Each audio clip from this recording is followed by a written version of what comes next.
Hello, everyone. This is Alex Tremble, and welcome to the Executive Pill. And you know what today is? Today's a good day.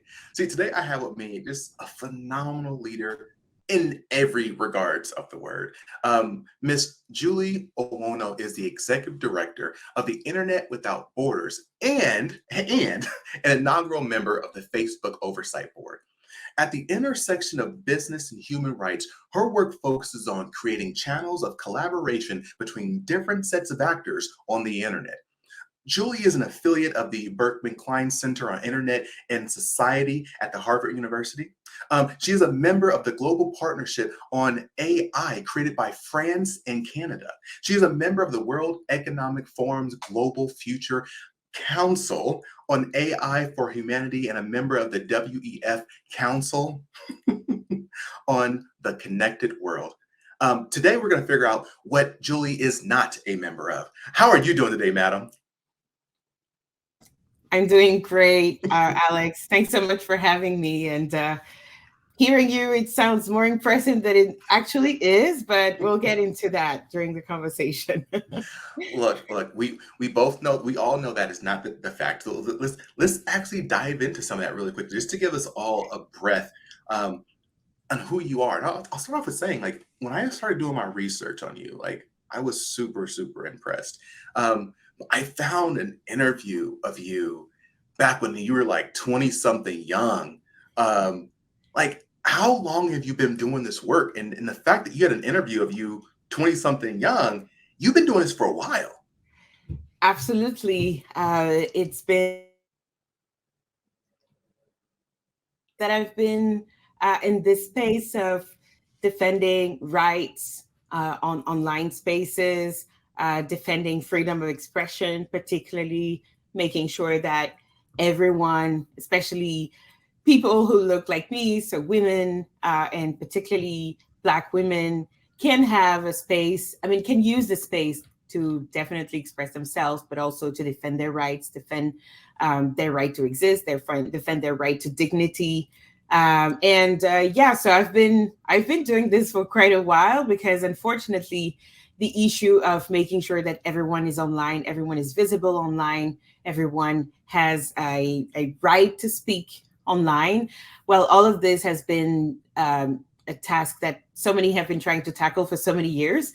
And I'm very happy that I've been contributing to my small level, but contributing to this, yes, global conversation on tech inclusion, rights, and profitability of, whatever happens on the internet for everyone. Well, you mentioned something. I just want to, again, we're just going to jump into this conversation if it's cool with you. You said everyone having a right to speak online. Um, again, it sounds good. It sounds good. But how do you navigate that space between the fight against disinformation, right? Disinformation and hate speech versus the freedom of expression. Absolutely. That is the fundamental question, I think, of our time. How do we ensure that we can let people do what the internet was intended for? Let's remember the manifesto for the cyber independence that was published, written by John Perry Barlow, who was a internet activist who's now deceased, unfortunately. But he drafted this manifesto with the intent of saying, well, we have this space where, for the first time, potentially in history, we have a space where no government, no companies, no intermediary can prevent us from expressing ourselves. So we've gone from that time when everybody was truly believing that, to another time, probably around 2016, where there was a sort of recognition that, well, wait a minute, yes, this is a space where there should be no intervention, no intermediary, yet at the same time, they're humans. And as we know, humans are capable of the best as well as. And so, for those times when the worst happens, or at least to prevent the worst from happening, it is important to have a conversation about the limitations. It is important to have a conversation about some intermediary interventions that are required to make sure that the space that we all want to express ourselves on is a welcoming space that welcomes expression without unnecessarily harming security, safety, and other very important values that we care about. Again, I'm loving everything you're talking about, but what it sounds like to me is you have to walk that line of talking to not both sides, but all sides to understand issues. But as I was just having a conversation with a colleague of mine recently, like, I don't think only the world is more polarized today. I mean, not only the US, but the world. Like, there are factions of people who say that if you even talk to the other side, you are my enemy. For an example, you had to weigh in, or in your role on the Facebook's oversight council, you all had to look at former President Trump's banning from the internet, and sorry, from the Facebook. Like, how do you do Almost your the internet, let's be honest. so Almost. how do you do your job when the world, it feels like so many people are pushing you to be in a camp, and it sounds like your job, you can't be in a camp. Yes, no, we can't. And I have to say, ever since I've joined the Meta Oversight Board, formerly known as the Facebook Oversight Board, ever since I joined this new type of body, it has been an exercise of humility, frankly. Before that, I had my ideas, and I knew that my ideas were the most open in the world and the most, liberal and everything, the most morally right on top of that. But soon I realized that no, even when you have morally well intentions from a moral perspective, it can become dangerous. That's the whole history of being a human.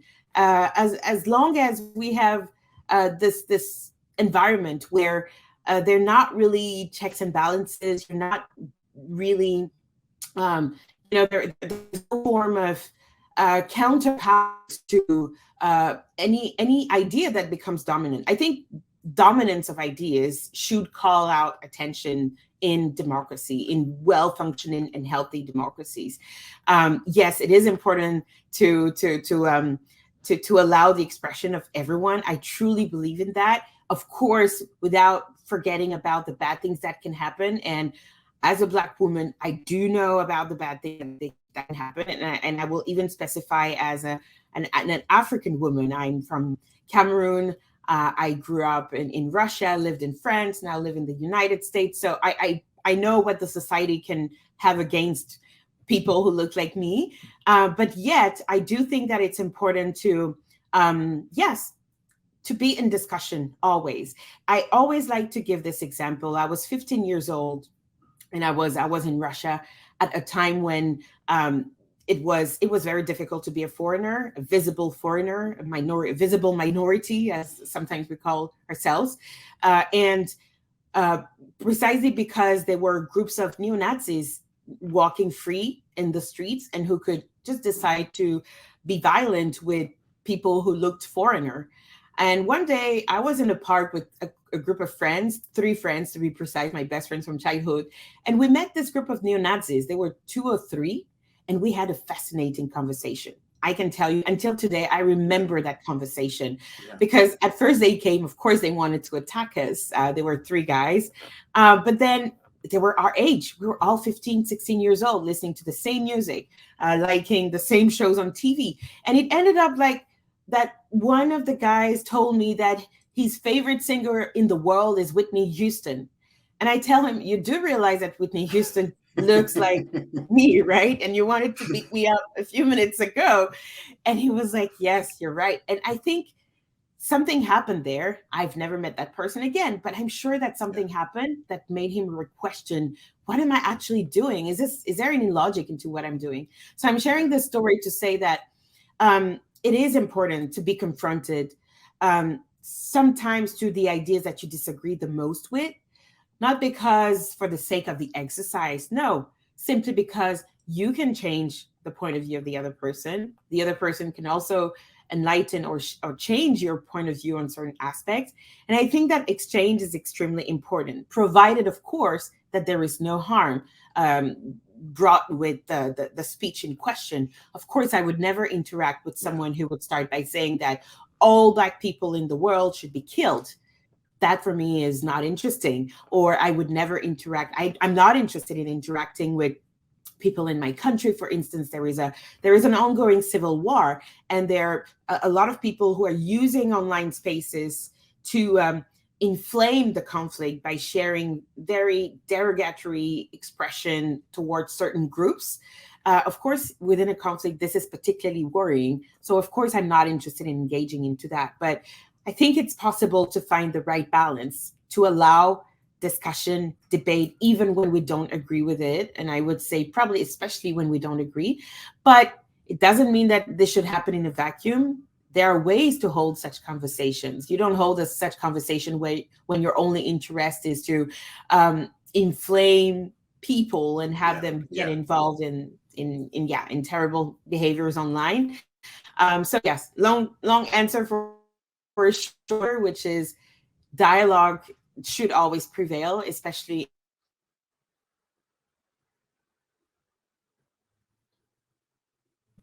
I hope you're still hearing me. Yeah, yeah. You know, so I love everything you brought up, and it just gets my mind going because I can tell you at the beginning of my career when I was young, I think I was like 24 years old, something like that. Um, I read a book by a I'll just say it, Clarence Thomas. I read Clarence Thomas's memoirs, and I can't say that there is anything particular that I've ever agreed with Clarence Thomas on. But I found his story very interesting, and I found his because of his how he frames the story in this book. I can understand where his perspectives are coming from. Doesn't mean I agree, but I understand the perspective. Um, Now, my question ultimately became. Um, I remember someone actually telling me, "Hey, Alex, don't tell anyone that you've read that book." I'm like, "What? Like, don't tell anyone you read that book because they're going to think that you're super conservative." But I'm like, hold up. I read liberal books. I read conservative books. I read books about supporting technology and the difficulties of technology. I like to read and learn about everything. But why does this put me in this box? And I was very aggressively told, don't tell anyone you read certain books. And so what you're getting at just really meant a lot for me. And what I want to ask you is is as you do this work and as you fight for equality and rights and human rights on the internet, how do you do that job, even knowing that there are certain people, there are certain actors on the internet and who are pushing agendas that they don't actually believe in, but they're pushing it because it helps them monetarily or helps their position. How do you personally deal with those situations?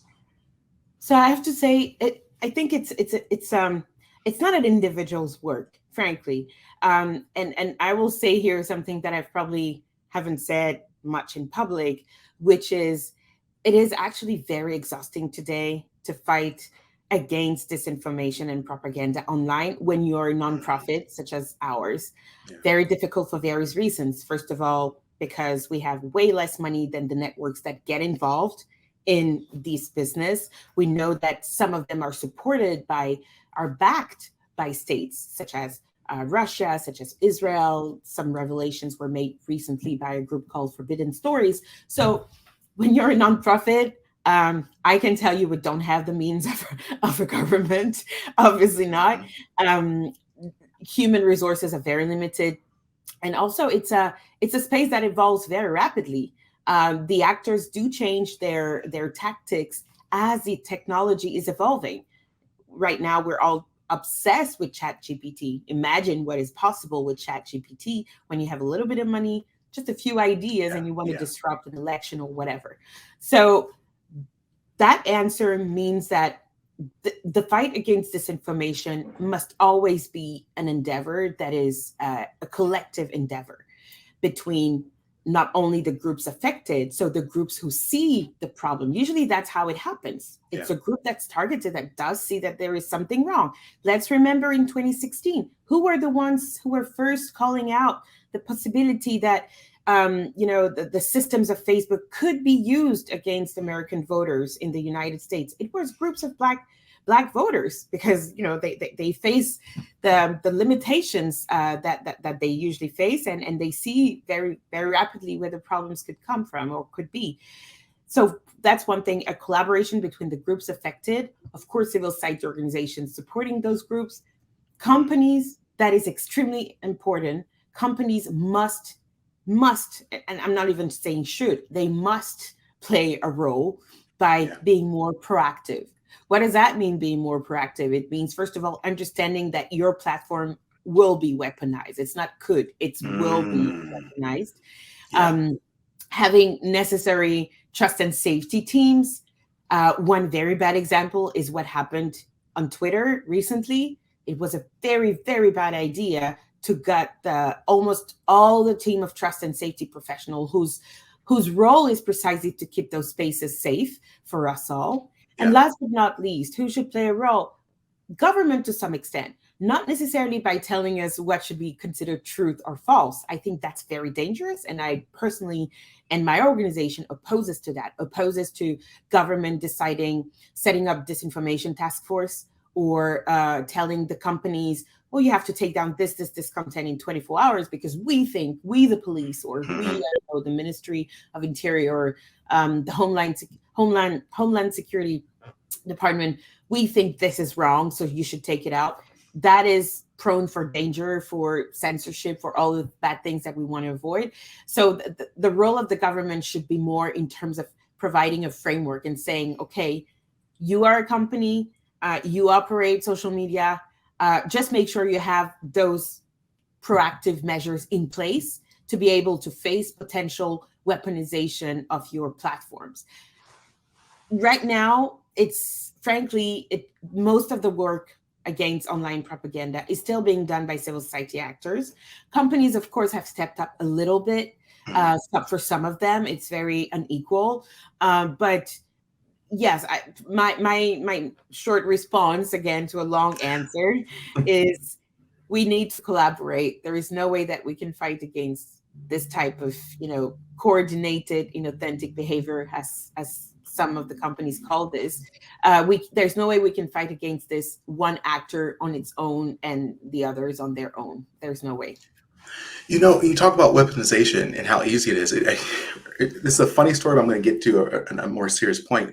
Dave Chappelle, the comedian Dave Chappelle, he was giving, I think he was talking on his own podcast, and he said a few years ago, someone created a Twitter account with his name. And he was like, he's going to fight it. But then he's like, hey, look, actually, the guy's pretty funny. I'll let him keep going, doing stuff. I'm profiting. I'm not have to pay him anything. Until that guy started targeting other comedians, started really making mean comments towards them, right?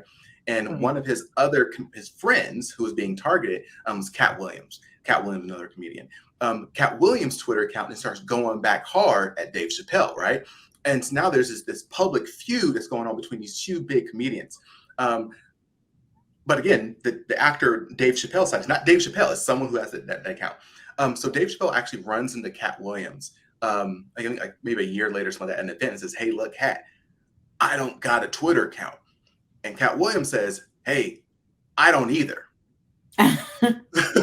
So this public feud that people are looking at and watching, like, oh my God, what's going on? Like, these are not the people. And then so when you then talk about ChatGPT, and you talk about, I saw recently that someone used AI to have, I think it was like some woman sing Whitney Houston's song that never sung it. And so it's like, but it looked like they were singing it. It sounded like they were singing it. So when we were I'm bringing this full circle. When you and I last saw each other, we were in Aspen talking about Meta, the metaverse, not necessarily Meta. And one thing I think that came to light was that technology is moving so fast. Will we as humans be able to stay in front of it from a sociological standpoint, from a philosophy standpoint, what should and should not be created? And are we even asking those questions? Like, what are your, do you have a reaction to what was just shared? So that part of the conversation in Aspen, and what you're raising here is really something that's keeping me up at night recently. And I think the broader question that you're asking is, well, since tech is evolving so rapidly, where or what type of safeguards can we make sure exist no matter the technology that comes up? And that is the fundamental question we need to answer right now. When we talk about ChatGPT, when we talk about AI capable of creating persona online, I can really tell you a story. Another very funny. It's not funny. I'm sorry. It's funny in the sense interesting. It's about a very small country located in West Africa, where it's called Gabon. Gabon, if you prefer with the English accent. And there, in 2018, the president suffered a stroke and was not seen in the country for like 6 months, if I remember well. And suddenly he reappeared on December 31st for the New Year's address. He made an address to his people on Facebook using Facebook Live. Actually, his address was retransmitted from the public television to Facebook Live, because at the time, the feature of recording lives had just come up, and so some television channels were using it. And so he comes up, does his address, but then a lot of people doubt that it's him and started questioning, is this actually a deep fake? This was a time when we were just starting to talk about deep fake. And so we took this case and went to see companies. We even did an investigation, worked on an investigation with Mother Jones, the online publication, in which we were saying, right, these technologies are not widespread for now, but given the type of discussion that this case is creating, it's food for thought for whoever wants to think about anticipating on the dangers, right? Anticipating on a world where any type of information could be doubted. Because here you had a public address by a president that was not believed by its own citizens. That gave us a glimpse into the world in which we probably are heading. And we met with, yes, many companies, including Meta at the time, to tell them we need to double down on research to better understand what the potential harms can be. We need to be very careful before we launch publicly all this. The move fast and break things mindset should be behind us. We know it doesn't work. It does pay a little bit, but it will backlash at some point, probably in 5, 10 years, and you will have to pay a lot of money to society for the harms you've caused. So, but unfortunately, I have to say that message is not really penetrating yet in spaces that matter. Because if it had, ChatGPT probably wouldn't have, launched itself without a robust set of policies with regards to whether or not you can create disinformation with those tools. Same with, we know there are so many tools developed in China, for instance. China is really good at investing in AI research, sometimes with good intentions. I'll give you another example. They faced with the criticism that AI could not recognize features of Black populations. Well, a company in China decided to deploy a public camera surveillance system in a country in Africa. I think it was Uganda or Zambia. I can't remember exactly. And with the aim of saying, okay, at least we will get as many features possible about what a Black person could look like. And where else to do that than in Africa, where there are the most Black people in the world. So that's a good intention. But yet, think about the weaponization. Think about that. We're talking about governments that are not necessarily the most democratic in the world, that do not necessarily have the checks and balances to make sure that whoever uses it in the public, in the government, will not misuse it to target activists they don't agree with, to target and arrest them. Unfortunately, this has happened. And so all this to say, it's very important. And I know one of the exercise we did during that Aspen meeting was kind of draft a sort of constitution of the metaverse. I Yeah. think what we my opinion and what keeps me up at night is, yes, what are those, what would a constitution of AI look like? Just giving an Mhm. example. What type of rights would we put in there? What types of safe guardrail measures would we put in there? Who would be in charge of enforcing those guardrail measures, etc.?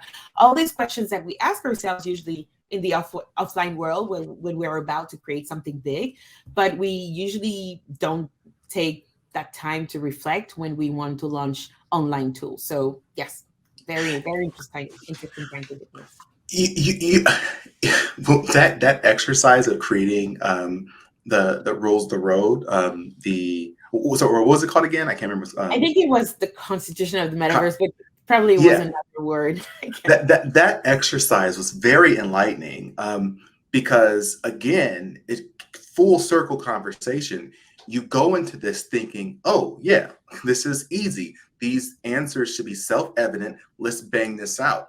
You get into the room and people start asking very interesting questions about, okay, are you going to take this person's right away? Are they not allowed to do this? Are they not? Like, could this be used and weaponized against someone because of X, Y, and Z? And it gets really complex really quickly. So this underscores your point in the beginning of our conversation. Like, this stuff is not easy, and if it was easy, it'd be done already. Yeah. And so I wanted to throw another one at you before I know we have to wrap up relatively soon. I'd love to hear, like, is there anything cool on the horizon? Like any cool technologies or anything coming on the horizon that you've learned about? You're like, oh, this is pretty cool. Frankly, I'm despite the skepticism, I'm personally very excited about the possibilities of immersive spaces. And of course, we think we can use the metaverse. We can use another word if that makes people more comfortable. But I do feel like um, breaking the physical barrier to continue this incredibly unique opportunity to learn thanks to online and connectivity.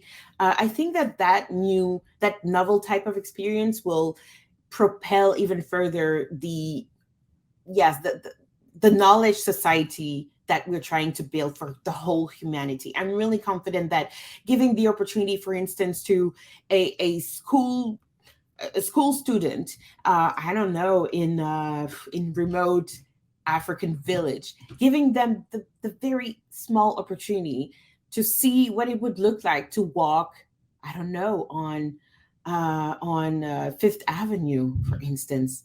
Yeah. It for talking about countries that are landlocked, that are from where it's very difficult to travel because visas, because air ticket is expensive, all of this.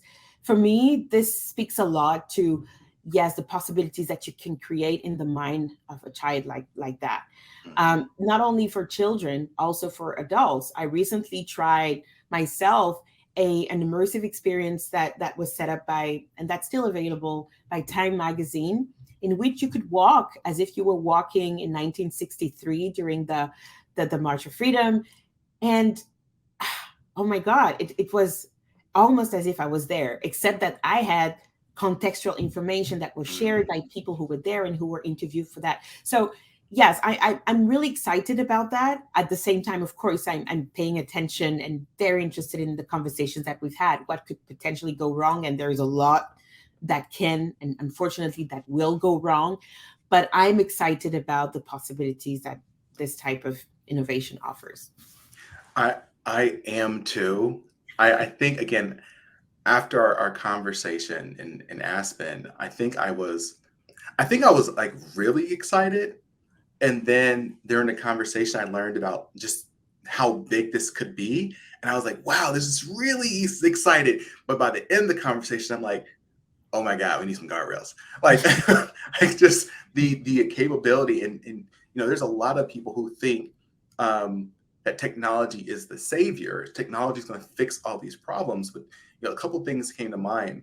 One, there was an example brought up that it's great to say, okay, it allows that person living in that country or that space who don't have access, don't have money, allows them to experience something.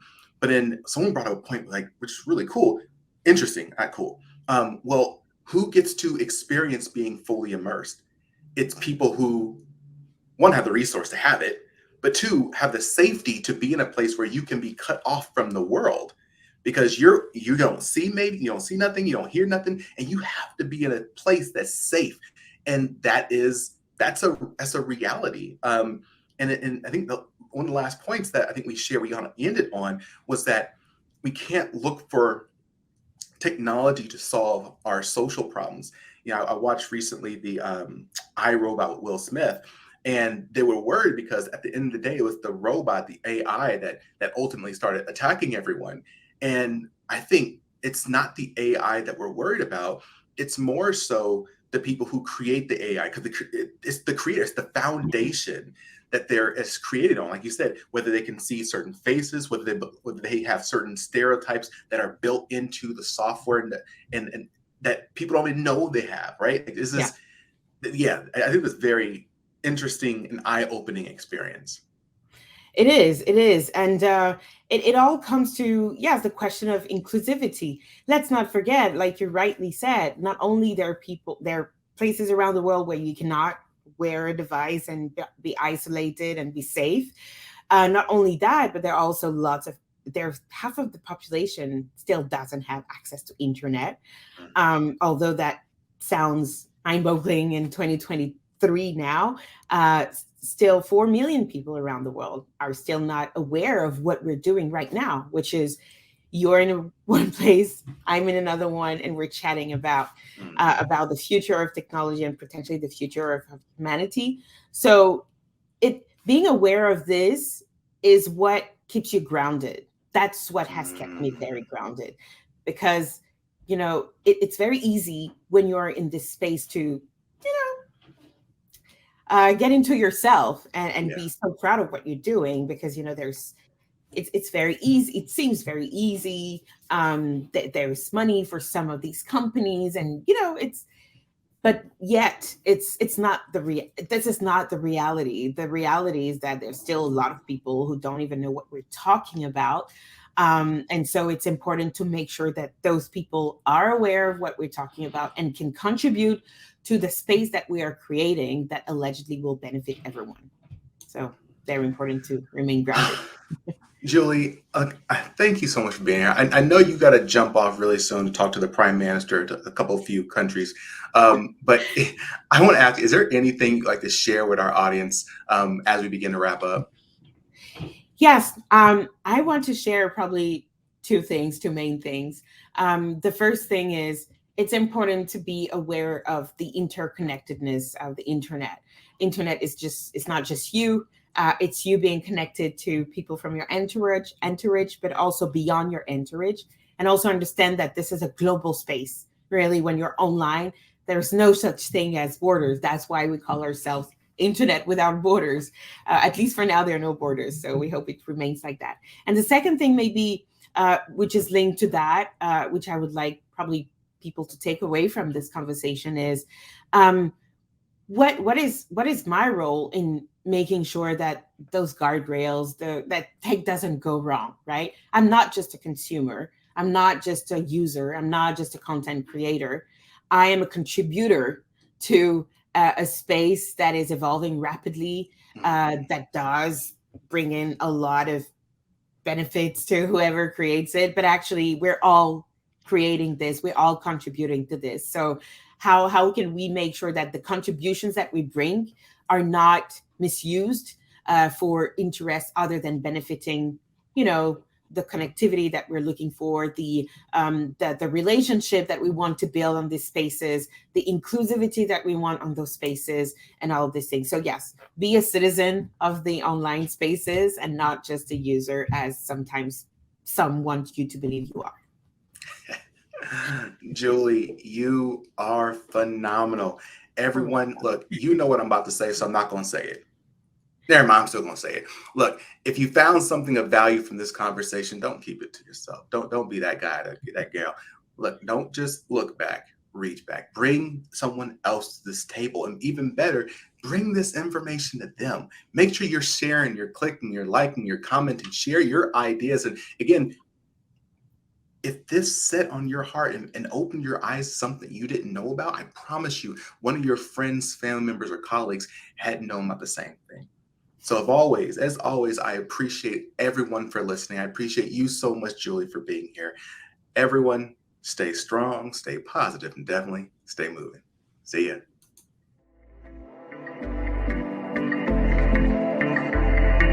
Thanks for listening to The Executive Appeal with Alex Tremble.